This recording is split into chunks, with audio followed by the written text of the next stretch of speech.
This is Glenn Roseberry, and welcome to Glenn in 10. For those of you that don't know, I'm a missionary in Tanzania, and we just started this YouTube channel for a couple of reasons. One is just to show you a little bit about what we're doing. For many of you, you've never seen a real missionary and what they might do. We have all kinds of images in our mind, but sometimes things are awful practical here. And I want to share with you about a practical thing that we do. I get asked a lot of time by people, why do we emphasize so much working with widows in our ministry? First of all, there's not a lot of orphans here. This country does an excellent job of taking care of them. Family members will traditionally take in orphans, and if not, you can have one assigned to you by the government, and you will raise them properly, and that's the way it goes.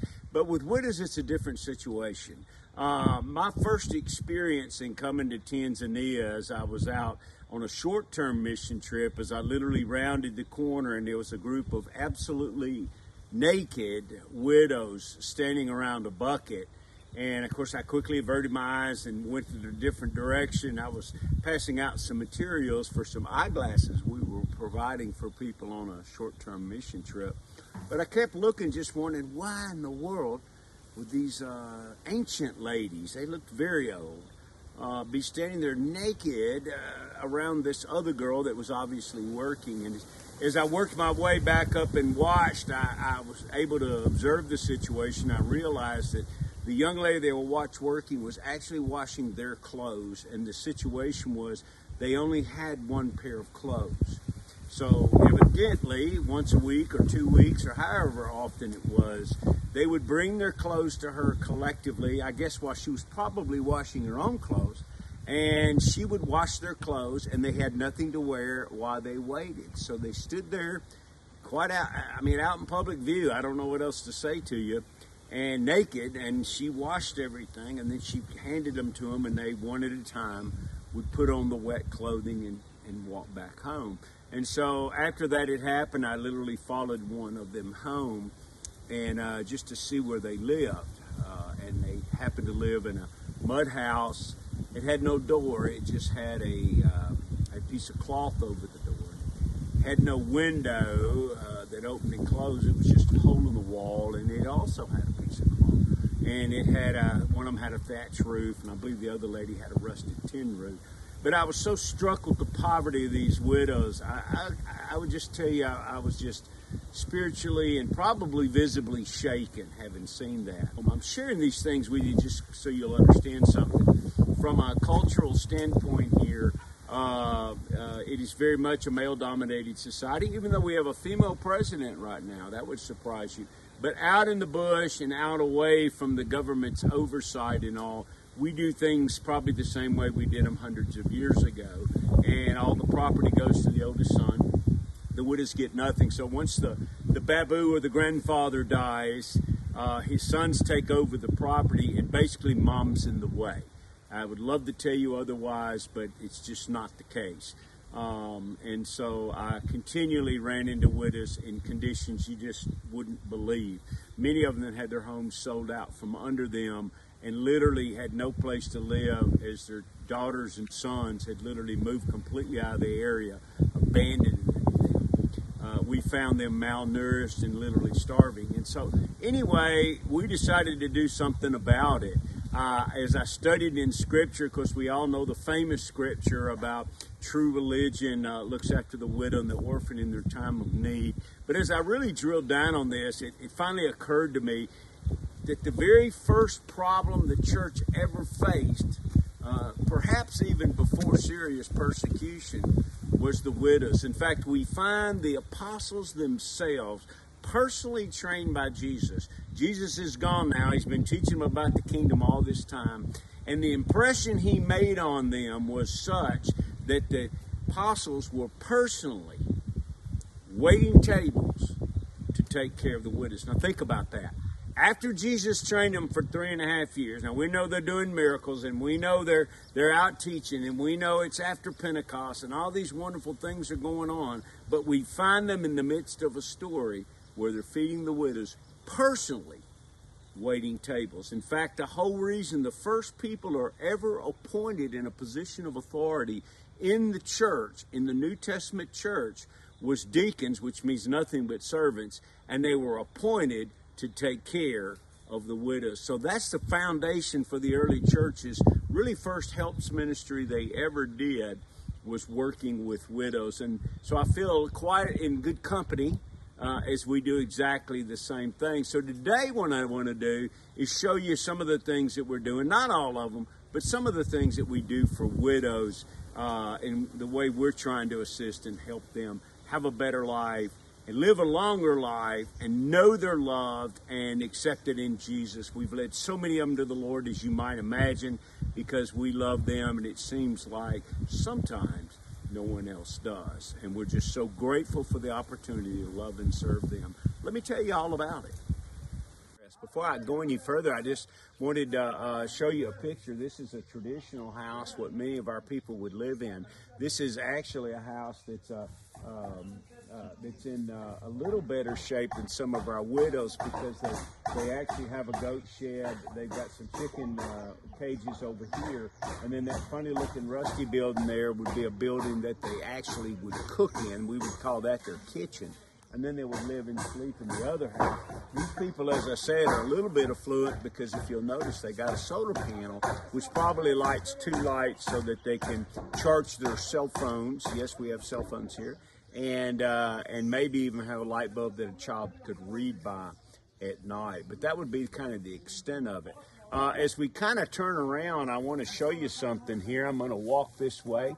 We're actually building a building here that's going to have 5 different rooms in it. This first one will be a dining room. The other rooms are rooms for our widows to live in. I know this is kind of hard for us to believe, but widows are more or less kind of despised in this culture. Mothers, once the father dies, the women really have no land rights here unless it's specified kind of contractually in a will before the husband dies, and almost no one does that. And so what happens is the man will pass away, the widow's left here, and of course everyone mourns for a short period of time, sometimes even a long period of time, a couple of years. But eventually everyone realizes that mom's sitting on the family farm, maybe even living in the nice house or the bigger house, and that could all be turned into capital, it could all be turned into money, and to a great extent all our dreams could come true. If they have a large family, then mom is holding up a house where one of the sons could live in with their large family also. Typically a farm in this area back in the old days would have a minimum of 8 acres. As time goes on, these more and more family members, as your family grows, gets a little crowded, and sometimes they begin to sell off land due to hospital bills and things like this. So in the end, there may only be a couple of acres, and there may be several sons and their families kind of trying to live on this land. And it can be turned into cash relatively easily in this area. So a lot of sons actually want their moms to kind of go away, and rather than taking them in and taking care of them, I'm sorry to tell you, that is kind of the exception, not the rule, and would only happen among very devout Christians. The vast majority of the country, I know this is going to be stunning to you, wants to get rid of mom. We have actually had people that came during the rainy season, and they would remove the tin roof like you saw in that house over there, and sell it for alcohol, and leave their mother, who was living in a mud house, to live in a home that then collapsed. And I've literally found widows living under a piece of tin or a piece of plastic by themselves, with all their furniture and clothing ruined. I have 2 widows right now while I'm talking to you that are literally, it appears, nearly being starved to death. In one of the cases, it's so tragic that we actually have been sending food over there, and her son has been coming, and we've been giving him food, trays of eggs, peanut butter, bread, just all kinds of things. And we went and visited her a week or so ago, and we found out that he is eating all of that food and using all of that food. She's getting none of the food other than some flour and water mix we call uji here. So as a result, we're trying to get this finished as quick as we can so we can move her in here and personally take care of her. We took her to the doctor, and she is in fact malnourished. We've had a child recently that's died that was brought to us malnourished, And you know, it's so frustrating here because this was not even from a poor family, but just from a family that just neglected a small child. This family, the adults in the family, the father and the mother, dressed very, very nice, yet they were starving their own daughter. And these things happen here. It's just part of the culture. It's surprising sometimes what people value and don't value. Okay, now we've actually completed our project here. We finished the building. I'll see if you'll scale down there, they can see. The building is now finished. If we look over this other way, I'm going to show you a little bit of what all we've done here. First off, you can see that we put an area for washing dishes and things like that. Let me close this door here. So this is where the ladies can wash their dishes and clean and even wash their clothes. They got a place to go to the bathroom here and a place to bathe over there in the next door. Here's an outdoor cooking station, but we also, on this this setup here, we're planning on having more people and adding more later. So we also put a dining room in here. We hope to be able to add another building like this one, and we'll be able to use these things for the kind of logistics, so we won't have to build more bathrooms and more dining rooms. But we also have a little gas grill in here in case it's raining and they don't want to cook outside. We put skylights in. We're ready for electricity. We're told they're going to bring some in our area soon, but this is where the ladies can eat. And right now, our night watchman is staying in this room because we've got one room available. And then which room we going into? Mama Brema's room. This is Mama Brema. She has two little girls here, and we're actually going to look inside this room before we look in the other rooms. Mama, take us in the room. Yeah. See if we can follow her in here. And we actually have bunk beds in this room because she has children. Got a little storage area for her, a window, and we've got a little skylight so they get some light in here until we can get some electricity. And other than that, we've given them a little lantern. But we had a person donate to build this building, and we also were able to put mosquito nets and bedding and all the other things that they need as well. Asante, Mama.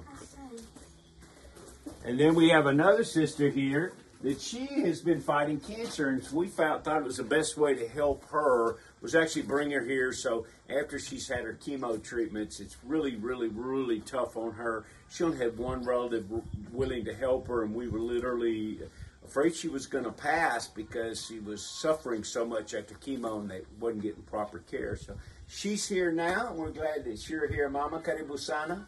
Mungu bariki. And so she's here right now. And then finally, down at the end, we have Happy. Happy actually looks after everybody. Her job is to take care of all the ladies. She also does the cleaning and everything around here. She's younger and strong, even though she's an abandoned woman. She's capable of doing things that the other ladies can't do when they're sick or when we move more aged people in here as well. So we're really happy to have her. So anyway, this is our project. This is one of the things that we're doing to help our widows. We just found that these ladies, rather than trying to rent them a room somewhere or find them a house somewhere, the most economical and really the kindest thing we could do is bring them here and care for them ourselves. This way they're here for all of our meetings. They're here for us to love them, and they've got fellowship. You know, one of the problems when you're an abandoned person or when your family is treating you poorly as a widow is you don't feel loved, you don't feel cared for. And so by having them here, we not only can feed them and take care of them, make sure they have everything they need, but they have fellowship, one with each other and also in the church. And so we can disciple and grow together in the Lord. Thanks for watching our video. I hope you hit the subscribe and like button. God bless you. And tune in again for our next video. Thank you.